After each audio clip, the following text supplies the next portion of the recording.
Most mental game advice won't help you play better golf. And I say that as someone who makes mental game content. I've spent years studying this stuff, reading the books, talking to experts, learning the frameworks. And if I'm being honest with you, which is kind of the whole point of this show, I have had plenty of moments on the course where all of it just disappears, where everything I know goes right out the window and I'm just out there hacking it, hoping something starts clicking. So, why do I keep making this content? And why should you keep listening? Because I genuinely think there's a version of the mental game that actually works. And also, frankly, a version that doesn't. And most of what's out there, including some of what I have put out myself, is the version that doesn't work. So here's what I mean by that. The version that doesn't work is essentially a list of things to do. Breathe here, say this to yourself there, follow this pre shot routine, do this when your mind starts to race. And look, it sounds good, it's clean, it fits nicely on a slide. But if you've ever actually tried to use that stuff in the middle of a round, when you're 3 over through 6 and there's a tight tee shot coming up, you already know that a breathing technique is not going to save you.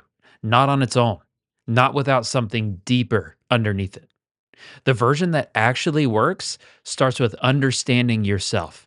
This is what I've learned. Not techniques and not frameworks, but understanding yourself. And that's what I want to talk about today because I've been sitting with something called the five whys. My friend Steve sent me an advanced copy of his book he just wrote called How to Try Again. I'll link to the pre order in the show notes. It's awesome so far. Anyway, this concept of the five whys is in that book. And it's not a golf concept originally. It was developed by a guy named Taiichi Ono. Forgive me if I got that pronunciation wrong, but he built the Toyota production system. So we're talking industrial manufacturing, which I know is not exactly what you'd expect to come up on a golf show, but the idea is something I keep coming back to. And it's something that I realize I used without knowing that it was a formal concept. And the premise is simple. When something goes wrong, when a machine breaks down or when a process keeps failing, something on the manufacturing line, you don't just fix what's on the surface.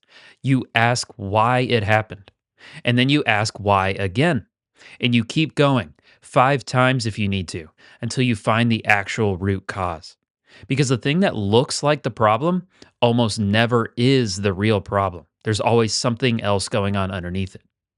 And the more I've been reading about why we struggle to do this naturally, why we tend to stay on the surface, the more I think there's actually a really interesting neurological reason for it. I'm a sucker for neuroscience and psychological science and stuff like that. So this really stuck out to me.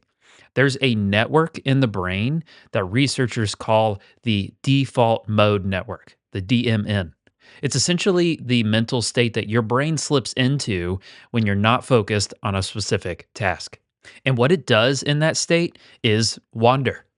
It replays memories, it revisits past events, it generates a kind of running internal narrative about who you are and what things mean about you based on the past and based on potentially what could happen in the future. And neuroscientists have found that it's particularly active during self referential thought, which is a fancy way of saying when we're thinking about ourselves or our performance or our identity as it relates to golf in our lives, things like that. And the reason why I find that interesting in the context of golf is this. When you're standing in the fairway between shots, your brain is essentially in default mode. And what it naturally does in that state is not stay present. It goes back to the past. It replays things that have already happened. It generates meaning from what just happened. And that's not a character flaw. That's just how the brain is wired. But understanding that makes me a little more patient with myself when I just can't seem to stop thinking about the last shot or all of the shots up to this point or why my swing thought isn't working or et cetera, et cetera. My brain isn't broken. It's doing what brains do when they're not given something specific to focus on, which is also, by the way, one of the reasons having a consistent pre shot routine matters. It gives the brain a task to focus on and essentially quiets that default mode chatter. So I want to give you a real example of how the five whys showed up for me recently, because I think it'll land better than me just explaining the concept in the abstract. I had to give a presentation not long ago. The topic was actually about overcoming fear, which, looking back, is ironic and kind of funny because right before I had to get up and speak, I completely froze from fear, full blown anxiety. The very thing that I was supposed to be talking about, overcoming, just completely overcame me in that moment. And afterward, instead of just brushing it off and moving on and kind of feeling embarrassed or whatever, or unprepared or something, I decided to actually sit with what happened and ask why. Why did I freeze? Because I felt like I had no control over what was about to happen. Okay, well, why did I feel that way? Because I was afraid I would mess up and fumble my words and lose my train of thought. And why was that so scary? Because I didn't want to be seen a certain way by the people in the audience. And why did that matter so much? Because I was worried about being exposed somehow. And that is where it got uncomfortable. I was worried that what I know and what I actually live by can be two very different things. That maybe I talk about this stuff more than I actually use it. Maybe I don't walk my talk. And that somewhere underneath all of it, I actually already know that deep down. So that was the root, not the nerves, not the presentation, not who was in the audience or me performing well. It was a real question about my own integrity that I had been carrying around without fully looking at it. So now golf, because I think the same pattern shows up for almost every golfer who's ever struggled mentally, and it's worth walking through slowly. Most of us have pretty surface level explanations for why we fall apart. I get tense on the back nine. I can't close out a round. I play great in practice and terrible when it counts. My swing is the source of all of my issues. And those things are real. I'm not dismissing them. Don't get me wrong. But they are the surface. They're the symptom, not the cause. That's something that I talk about a lot. So, what if you actually asked why? Not just once, but kept going. What if you encountered those surface level symptoms, but drilled in on them by asking why? So let's go through one. Why do I fall apart under pressure? Well, maybe it's something like because I start making mistakes and then I can't stop thinking about them. Well, why does that spiral bother me so much? Because I feel like I should be better than this by now. Well, why do I feel like I should be better? Because I've put in the time and I expect it to show up when it matters. Well, why does it have to show up in this particular round today? Well, because if it doesn't, what does that actually say about me? Well, why does it matter what it says about me? Because maybe at the very bottom of it, I need to earn other people's validation through my performance. I feel the need to play well in order to get other people to like me. So there it is. Somewhere along the way, golf stopped being golf. It became a measurement of something else. Your worth, your progress, your identity as a person who works hard and should have something to show for it, you feel like you deserve it. But when the game is carrying that much weight, no breathing technique is going to help you hit a straight drive off the first tee. It's got to be something deeper. I've experienced the spiral, and it is so hard. A bad shot that you haven't emotionally processed is exactly this: it's an open loop. Your brain hasn't made sense of it yet. It hasn't been able to file it away as resolved. So it keeps surfacing. It keeps pulling at you.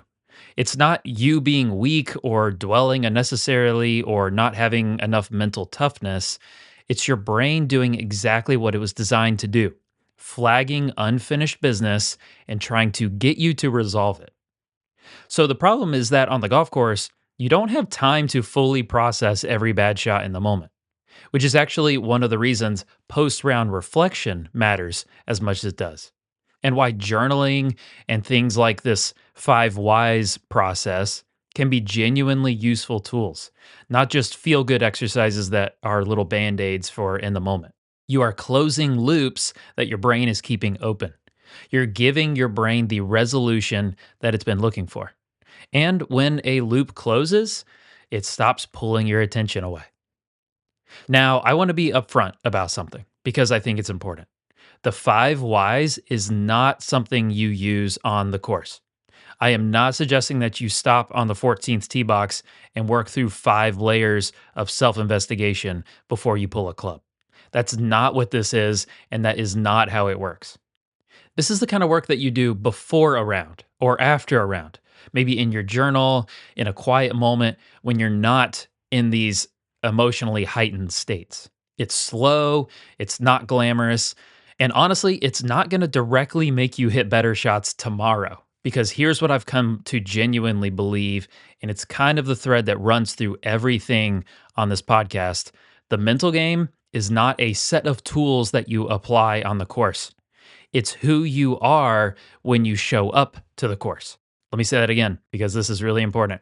The mental game is not a set of tools that you apply on the course. It's who you are when you show up to the course. And who you are when you show up, it's shaped by that honest work you do when nobody's watching, in those quiet moments with your journal, processing things. Understanding what's actually underneath your emotions on the golf course, not that surface reaction, but the real thing driving it underneath, that will quietly change how you carry yourself out on the course. Maybe not on the very next shot, maybe not instantly, maybe not tomorrow, maybe not this week, but over time, in ways that actually stick, it does. So here's what I want to leave you with. Think about one thing that consistently gets in your head on the course.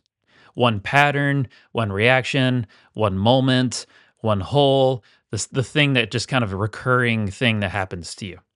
And just ask yourself why. Write it down if you can, and then ask why again. Don't stop at that first answer where it feels comfortable and like, okay, yep, it's my swing. Okay, yep, it's my grip. Okay, yep, it's my equipment. Because that's usually not the actual problem going on here. Keep going, keep asking why until it starts to feel a little uncomfortable. And that's generally where the honest stuff actually lives. You don't have to solve it today. You just have to be willing to actually look at it, which is the step that so many golfers don't actually take. And if you do that work consistently, here's what I would expect you to start noticing over time. Not a sudden transformation, but small changes in your game, almost imperceptible. You might find that a bad shot doesn't linger quite as long as it used to, that you can recognize what's happening inside you on the course without immediately being taken over or consumed by it.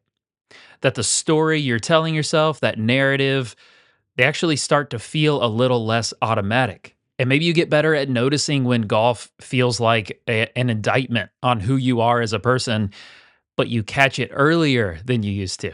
There's actually some research behind why even those small acts, just noticing and naming what you're feeling, they actually seem to help. There was some cool research out of UCLA where they found that when you put a feeling into words, even just labeling it, it measurably reduces the emotional intensity of it. Something about the act of naming an emotion engages a different part of the brain, and it seems to dial down that part that's generating the emotional response in the first place. They call it affect labeling. And from what I understand looking at this research, it doesn't even have to be a big deliberate exercise. Just that small act of naming what's happening. I'm feeling exposed right now. I'm frustrated with that swing. I'm anxious about this hole.